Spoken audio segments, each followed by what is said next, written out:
the other ways that the government shutdown ends is it becomes too painful. Right. So like the last time when they broke the record, the air traffic controllers said, well, we're not going to come in and... Yeah, what happened is all of Trump's friends couldn't fly their private planes. I'm not joking. He started getting calls from his New York buddies saying, knock it off.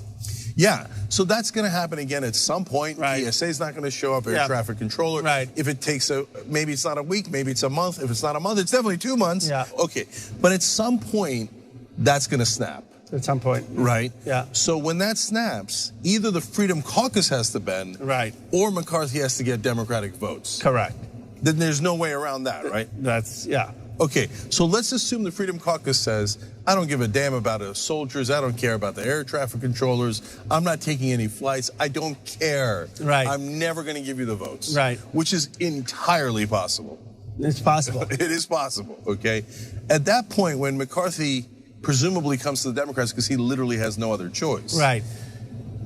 Is it possible to say, yeah, maybe we can have a deal if you give us paid family leave? Yes, but we'd have to get the Senate, too. Yes. Yeah. But by the way, maybe he gives you the deal because he doesn't think it's going to pass in the Senate. Yeah. We have it passed in the House. We've had that happen before. We've passed it in the House before. That's right. You passed it before. Yeah. So maybe for McCarthy, it's a low-paying deal. Right. Because he gives you a vote you're not going to win in the Senate. Yeah. And then we leave it to TYT, see if we can pass it in the Senate. Right.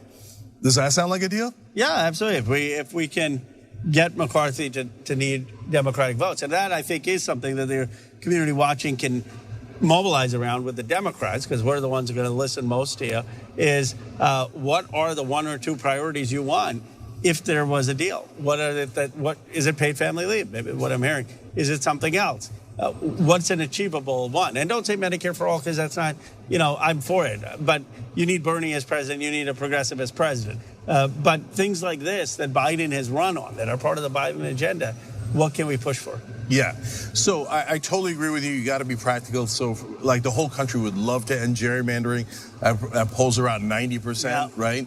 But the Republicans would never agree to that because that's the only way they can get a majority in the House. Right. So it's not realistic, right?